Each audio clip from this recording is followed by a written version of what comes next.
Hello students, देखो अपन ने जो पिछले जो क्लास थी उसमें ये बात की थी कि चतुर्भुज। और चतुर्भुज क्या होगा, चार भुजाएं होती है जिसमें, और चार भुजाएं मिलकर क्या बनाती है, एक सरल बंद आकृति बनाती है, उसे क्या कहते हैं, चतुर्भुज कहते हैं। फिर चतुर्भुज के बारे में प्रकार पढ़ा था अपन ने, जिसमें सबसे पहले अपन ने किसके बारे में अध्ययन किया था, आयत के बारे में। किसके बारे में, आयत के बारे में। तो देखो आयत के बारे में क्या अध्ययन किया था कि आयत ऐसा चतुर्भुज जिसकी सम्मुख भुजाएं समान माप की हो, जिसकी सम्मुख भुजाएं समान माप की हो। इसके सामने ये भुजा है और इसके सामने ये भुजा है, तो सम्मुख भुजाएं समान माप की हो तथा प्रत्येक कोण 90 डिग्री का हो, उससे क्या कहते हैं, आयत कहते हैं। क्या कहते हैं उसे, आयत कहते हैं। आयत में सम्मुख भुजाएं समान माप की होती है, प्रत्येक कोण 90 डिग्री का होता है, और आयत में विकर्ण समान माप के होते हैं। आयत में विकर्ण समान माप के होते हैं और एक दूसरे को क्या करते हैं, समद्विभाजित करते हैं। एक दूसरे को क्या करते हैं, समद्विभाजित करते हैं। फिर अपन ने नेक्स्ट किसकी बात की थी, वर्ग की बात की थी। किसकी बात की थी अपन ने, वर्ग की। देखो वर्ग में क्या होगा, ऐसा आयत, ऐसा आयत जिसकी सभी भुजाएं समान माप की होती है, जिसमें सभी भुजाएं क्या होती हैं, समान माप की। देखो आयत में क्या है, सम्मुख भुजाएं बराबर होती है, जबकि इसमें सभी भुजाएं क्या होती है, समान माप की होती है, और प्रत्येक कोण क्या होता है, 90 डिग्री का। प्रत्येक कोण क्या होता है, 90 डिग्री का। इसमें भी विकर्ण क्या होते हैं, समान माप के होते हैं। इसमें भी विकर्ण क्या होते हैं, समान माप के होते हैं, लेकिन एक दूसरे को समद्विभाजित तो करते ही करते हैं, और जिस बिंदु पर समद्विभाजित करते हैं उस बिंदु पर क्या करते हैं, 90 डिग्री का कोण बनाते हैं। इसलिए इसे बोलते हैं कि वर्ग में विकर्ण एक दूसरे को लंब समद्विभाजित करते हैं। अब देखो आयत और वर्ग में अंतर, डिफरेंस। देखो आयत में आमने सामने की भुजाएं बराबर होती है, जबकि वर्ग में सभी भुजाएं क्या होती है, बराबर। ठीक है, आयत में प्रत्येक कोण 90 डिग्री का, तो वर्ग में भी प्रत्येक कोण 90 डिग्री का। दूसरी चीज, आयत में विकर्ण समान माप के हैं, तो वर्ग में भी विकर्ण समान माप के हैं।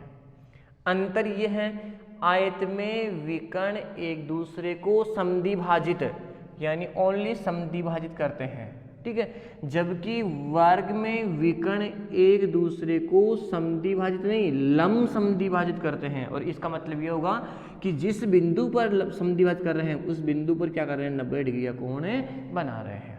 ठीक है, नंबर 3 पे अपन ने बात की थी किसकी, समांतर चतुर्भुज की। किसकी बात की थी अपन ने, समांतर चतुर्भुज की। तो देखो समांतर चतुर्भुज क्या होता है कि ऐसा चतुर्भुज जिसकी सम्मुख भुजाएं समान माप की हो तथा समांतर हो।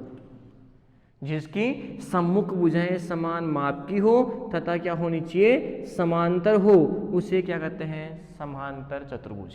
देखो ये दो भुजाएं समांतर है, और समांतर का मतलब क्या होगा कि इन दोनों भुजाओं की जो बीच की दूरी है, इन दोनों भुजाओं के जो ये बीच की दूरी है ना, ये क्या है, आपस में लंबवत होनी चाहिए, सदैव समान होती है ये। ठीक है, वही दोनों रेखाएं क्या होगी, आपकी समांतर रेखाएं हो गई। ठीक है, तो समांतर चतुर्भुज ऐसा चतुर्भुज है जिसमें सम्मुख भुजाएं समान माप की हो तथा समांतर हो, उसे क्या कहते हैं, समांतर चतुर्भुज कहते हैं। समांतर चतुर्भुज में विकर्ण समान माप के नहीं होते। समान माप के होंगे, कब होंगे, जब प्रत्येक कोण क्या होगा, 90 डिग्री का होगा, तभी ही क्या होंगे, विकर्ण समान माप के होते हैं। ये विकर्ण अगर 9 सेंटीमीटर का, तो ये कितने का हो सकता है, 8 का भी हो सकता है, 7 का भी, 6 का, लेकिन विकर्ण बराबर माप के नहीं होते। अब देखो, लेकिन बराबर माप के तो नहीं होते, लेकिन एक दूसरे को समद्विभाजित करते हैं। समद्विभाजित कैसे हैं, ये यहाँ से लेकर यहाँ तक का जितना हिस्सा होगा, ये उतना हिस्सा यहाँ तक लेकर यहाँ तक होगा, फिर ये जितना होगा उतना ही ये होगा। जबकि इसमें क्या था कि ये और ये सारे क्या आपस में समान माप के हैं। क्यों है, क्योंकि विकर्ण ही क्या है, समान माप के हैं, तो ये जो समद्विभाजित कर रहे हैं वो भी सारे क्या होंगे, बराबर माप के होंगे। लेकिन इसमें विकर्ण समान माप के नहीं हैं, तो ये हिस्सा बराबर होगा, ये हिस्सा और ये हिस्सा बराबर होगा। तो इसमें समांतर चतुर्भुज में सम्मुख भुजाएं समान माप की होती है तथा समांतर होती है, ठीक है। विकर्ण और अच्छा दूसरा, इसमें सम्मुख कोण आपस में क्या होते हैं, बराबर है। इसमें तो प्रत्येक कोण 90 डिग्री है, लेकिन इसमें सम्मुख कोण आपस में क्या होंगे, बराबर होंगे। विकर्ण एक दूसरे को समद्विभाजित करते हैं, ठीक है। नंबर 4 पे ये होगा कि ये आपकी भुजा है, इस भुजा में ये कोण और ये कोण आसन कोण कहलाते हैं, यानी एक भुजा के दोनों ओर के जो ये बिंदु है इन पे जो बने कोण आसन कोण है, ये आसन कोण आपस में क्या होते हैं, समपूरक। क्या होते हैं आपस में, समपूरक। और समपूरक का मतलब क्या होगा कि दो कोणों का योग, इनका दो कोणों का योग कितना होना चाहिए, 180 डिग्री। कितना होना चाहिए, 180 डिग्री, ठीक है। तो ये होगी इसकी प्रॉपर्टी। आज अपन बात करेंगे इसकी समचतुर्भुज की। किसकी बात करेंगे, समचतुर्भुज की। तो देखो समचतुर्भुज क्या होगा, ऐसा समांतर चतुर्भुज जिसमें सभी भुजाएं समान माप की हो। ऐसा समांतर चतुर्भुज जिसमें सभी भुजाएं, इसमें सम्मुख भुजाएं समान माप की, तो इसमें सभी भुजाएं क्या होती है, समान माप की। इसमें भी विकर्ण बराबर नहीं हो सके, अगर बराबर हो गए तो क्या हो जाएगा आपका वर्ग, और प्रत्येक कोण 90 डिग्री का। अब देखो इसमें क्या कर रहे हैं, जो विकर्ण है वो एक दूसरे को क्या कर रहे हैं, लंबसमद्विभाजित। क्या कर रहे हैं, एक दूसरे को लंबसमद्विभाजित। ये हिस्सा बराबर होगा, ये हिस्सा और ये हिस्सा बराबर होगा। तो इसकी परिभाषा, ऐसा समांतर चतुर्भुज जिसकी सभी भुजाएं समान माप की हो, समांतर तो होगी लेकिन सभी भुजाएं क्या होगी, समान माप की हो, उसे समचतुर्भुज कहते हैं। समचतुर्भुज में सम्मुख कोण बराबर होंगे, विकर्ण एक दूसरे को लंब समद्विभाजित करते हैं। विकर्ण एक दूसरे को लंब समद्विभाजित करते हैं।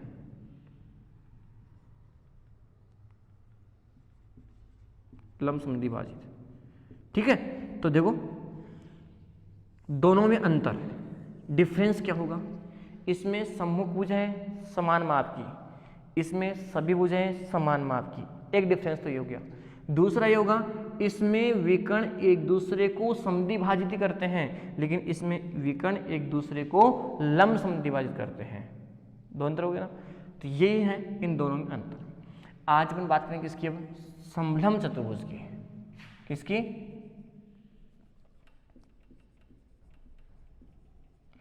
समलंब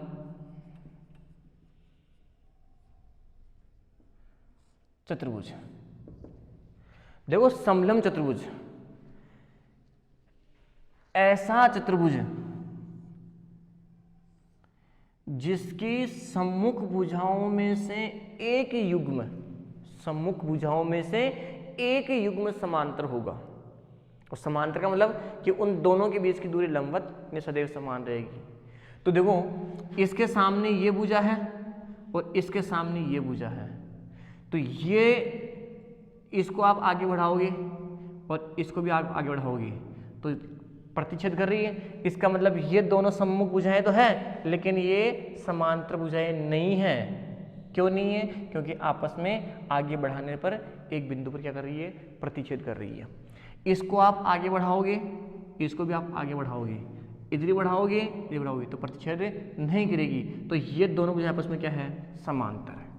क्या आपस में, समांतर। तो समलंब चतुर्भुज किसे कहते हैं, ऐसा चतुर्भुज जिसकी सम्मुख भुजाओं का एक युग्म क्या होना चाहिए, समांतर होना चाहिए, उसे क्या कहते हैं, समलंब चतुर्भुज कहते हैं। क्या कहते हैं उसे, समलंब चतुर्भुज। तो इस भुजा के सामने ये भुजा है, तो ये दोनों भुजाएं आपस में क्या है, समांतर है, तो इसे समलंब चतुर्भुज कहते हैं। ठीक है। नेक्स्ट है अपना पतंग। देखो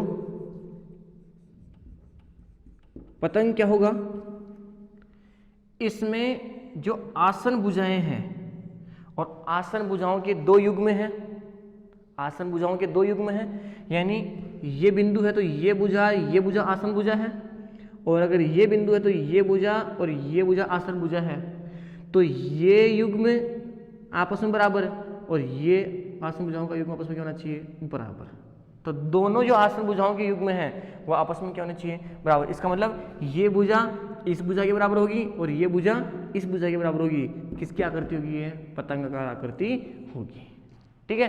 तो इसकी परिभाषा क्या होगी कि आसन भुजाओं के दोनों युग्म, आसन भुजा हुई नहीं, तो ये दो युग्म हो गए, तो ये आसन भुजाएं आपस में क्या होती है, बराबर होती है, तो ये क्या होगा आपका पतंगाकार आकृति।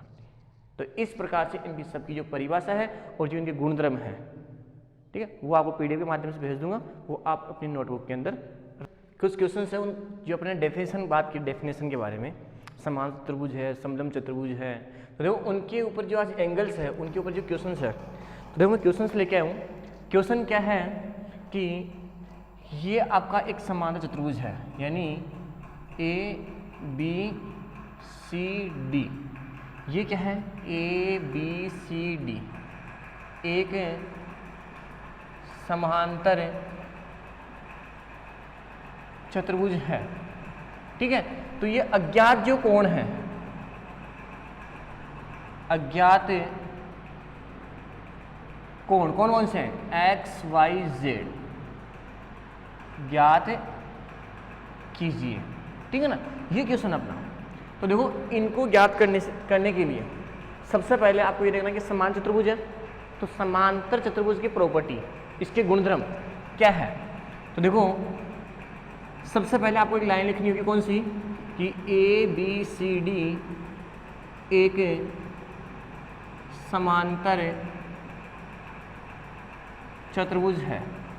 क्या आपका एक समांतर चतुर्भुज है, और समांतर चतुर्भुज है तो समांतर चतुर्भुज में सबसे पहले सम्मुख भुजाएं आपस में क्या होती है, बराबर। सम्मुख कोण आपस में क्या होते हैं, बराबर। इसका मतलब ये होगा कि angle A equals to angle C, angle A equals to angle C। इसका मतलब एंगल A की वैल्यू कितनी है 110 डिग्री और एंगल C कितना है X। क्यों है, तो X की वैल्यू कितनी आ गई 110 डिग्री। क्यों, क्योंकि सम्मुख कोण आपस में क्या होते हैं, बराबर होते हैं। सम्मुख कोण बराबर माप के होते हैं। वैसे लिखने की जरूरत नहीं है, क्यों नहीं है, क्योंकि ABCD एक समान चतुर्भुज आपने लिख दिया, इसका मतलब राइट। देखो नेक्स्ट, क्या आपने इसकी वैल्यू निकाल ली। अब मेरे को किसकी वैल्यू निकालनी है, ऐसे Z या Y की, ठीक है। अब अपने को समांतर चतुर्भुज में एक प्रॉपर्टी याद है कि ये आपकी भुजा है, इसके ऊपर ये कोण और ये कोण, ये दोनों कोण कौन से कोण हैं, आसन कोण है। आसन कोण आपस में क्या होते हैं, संपूरक। संपूरक का मतलब इस कोण का और इस कोण का मान कितना होगा, दोनों का योग कितना होगा 180, जिसमें से ये कितना दिया हुआ है 110, जबकि आपको ये निकालना है। तो 180 में से 110 क्या कर दोगे, माइनस कर दोगे। तो देखो यहाँ से angle A plus angle D, कौन सा D,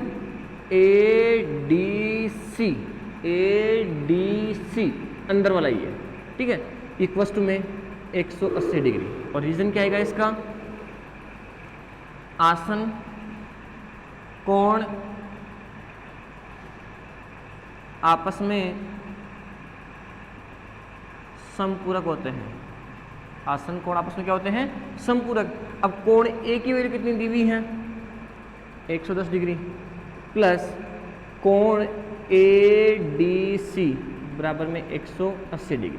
इसका मतलब D का मान वैल्यू निकालनी अपने को, तो कौन सा है ये Z, इसकी जगह मैं क्या लिखूंगा यहाँ पे Z। तो Z इज इक्वल टू में 180 माइनस 110, तो Z की वैल्यू कितनी आ गई 70 डिग्री। कितनी आ गई 70 डिग्री। तो ये कितने डिग्री का होगा आपका 70 डिग्री, ठीक है। अब मेरे को क्या निकालना है, यहाँ से Y की वैल्यू निकालनी है। अब देखो एक बार, ये रेखा है मान लिया और इस पर ये बिंदु है, इस कोण का मान कितना है 70 का, तो ये कोण निकालना है। तो अपने को पता है कि ये एक रेखा है, तो रेखी के युग्म, इसका मतलब दो कोणों का योग कितना होगा, इस पूरे कोण का मान 180, इसमें से कितना दिया हुआ है 70 डिग्री, तो ये निकाल लेंगे। तो मैं यहाँ से निकालूंगा कि Z प्लस Y बराबर में 180 डिग्री। और इसका रीज़न क्या आएगा यहाँ पे, रेखिक युग्म, रेखिक युग्म। अब देखो यहाँ से जेड की वैल्यू कितनी दी हुई है 70, वाई की वैल्यू निकालो तो 70 plus y is equals to में 180, तो वाई इज इक्वस टू में 180 माइनस का 70, तो वाई की वैल्यू कितनी आ गई 110। तो इस प्रकार से अज्ञात जो कोण है, जो अपनी प्रॉपर्टी याद अपने को, तो लगा कर निकाल सकते हैं। अब नेक्स्ट क्वेश्चन देखो, क्वेश्चन ये है कि ये एंगल आपको गिवन है तो श्योर, और इसमें भी क्या होगा पी क्यू आर एस, साफ साफ लिखा हुआ है क्वेश्चन में क्या, पी क्यू आर एस एक समांतर चतुर्भुज है, ठीक है। तो यहाँ से एक्स वाई जेड की वैल्यू निकालनी है, किस किस की, एक्स वाई और जेड का मान निकालना है। अब इसका मान निकालने के लिए सबसे पहले मैं किसका मान निकालूंगा, यहाँ से वाई का। देखो आसानी से निकल जाएगा, कैसे निकलेगा कि पहले क्या लिखोगे, पी क्यू आर एस एक समांतर चतुर्भुज है, ठीक है। पी क्यू आर एस एक समांतर चतुर्भुज है, तो यहाँ से कोण Q बराबर किसके होगा, कोण S के। क्यों, क्योंकि सम्मुख कोण आपस में क्या होते हैं, बराबर। कोण Q की वैल्यू कितनी है 112 डिग्री, कितनी है 112 डिग्री, बराबर में कोण Y, ये लो। अब देखो क्या आपने Y की वैल्यू निकाल ली, अब किसकी निकालनी है मेरे को, X की या Z की, किसकी निकालूंगा। तो देखो Z की वैल्यू आसानी से निकल जाएगी, क्यों निकलेगी कि कैसे, P नहीं 40 plus Z plus 112 is equals to में 180 डिग्री। ऐसा क्यों लिखा, ये पूरा कोण और ये पूरा कोण रेखा है, तो ये पूरा कोण और ये पूरा कोण दोनों आसन कोण है, तो आसन कोण आपस में क्या होते हैं, समपूरक। तो यहाँ पर क्या लिखोगे, आसन कोण क्या होते हैं, समपूरक। अब देखो दोनों टोटल कर लो यहाँ से, तो Z plus 152 is equals to में 180 डिग्री। आपको Z की वैल्यू निकालनी है, तो Z इज इक्वस टू में 180 डिग्री माइनस का 152 डिग्री। अब 180 में से अगर मैं 152 को माइनस करता हूँ तो 28 डिग्री, कितना हो गया 28 डिग्री। तो ये एंगल कितने का है 28 का। तो क्या आपने जेड की वैल्यू निकाल ली। अब किसकी वैल्यू निकालनी मेरे को, एक्स की। तो देखो मैं यहाँ से ये लिखूँगा कि angle Z is equals to में एंगल एक्स। ऐसा क्यों, क्यों, एकांतर कोण। कौन सा कोण, एकांतर कोण। और एकांतर कोण कैसे, अरे भाई आपकी ये और ये जो समांतर रेखा है ना, जब ये रेखा और ये रेखा समांतर है, इनको ये रेखा काट रही है, तो ये कोण और ये कोण कौन से कोण कहलाते हैं, एकांतर कोण कहलाते हैं। तो देखो एक बार, ये रेखा और ये रेखा है क्या, ये रेखा काट रही है, तो ये कोण और ये कौन सा कोण हो गया, एकांतर कोण हो गया। और एकांतर कोण आपस में क्या होते हैं, बराबर। जब दो समांतर रेखाओं को एक रेखा काटती है तो जेड की आकृति में बने कोण कौन से कोण होते हैं, एकांतर कोण, और आपस में क्या होते हैं, बराबर। तो यहाँ से जो कोण x है वो भी कितने का होगा, 28 डिग्री का। तो ये सारी जो प्रॉपर्टीज़ है, शायद ये आप 7th क्लास में पढ़ के आए थे, एकांतर कोण कैसे निकालते हैं, संगत कोण कैसे निकालते हैं, फिर भी एक बार मैंने बता दिया है, इस प्रकार से निकाल सकते हैं। कैसे, देखो ये रेखा और ये रेखा, दोनों रेखाएं आपस में समांतर है। अब ये दोनों रेखाएं आपस में समांतर है और इनको ये रेखा तिरछी रेखा काट रही है, तो ये कोण और ये कोण संगत कोण है, आपस में बराबर भी है। ये कोण संगत कोण है, आपस में बराबर भी है। सेम इसी प्रकार इधर ये कोण और ये कोण संगत कोण भी है और बराबर भी है। ये कोण और ये कोण संगत कोण भी है, बराबर ही। क्यों है, क्योंकि जब दो समांतर रेखाओं को कोई एक तिर्यक रेखा भिन्न भिन्न बिंदु पर प्रतिच्छेद करती है, तो उस रेखा के एक ही ओर बने कोण कौन से कोण कहलाते हैं, संगत कोण। जो रेखा है, रेखा के एक ही ओर, इधर की ओर, और यहाँ भी ऊपर की ओर, ये भी ऊपर की ओर, ये नीचे की ओर, ये नीचे, संगत कोण देखनी है। दूसरा ये है जेड की आकृति के कोण, ये देखो जेड की आकृति के कोण, तो ये कोण और ये कोण कौन सा हो गया, एकांतर। ये कोण और ये कौन सा कोण हो गया, इधर से देखो एक बार, तो ये कोण एकांतर कोण हो गए, तो ये आपस में क्या होते हैं, बराबर। ठीक है, ये है क्वेश्चन। बाकी नेक्स्ट क्लास में एक्सरसाइज कौन सी है, 3.2 कंप्लीट सोल्व कर 3.3 कंप्लीट सोल्व कर लेना इसको। ठीक है।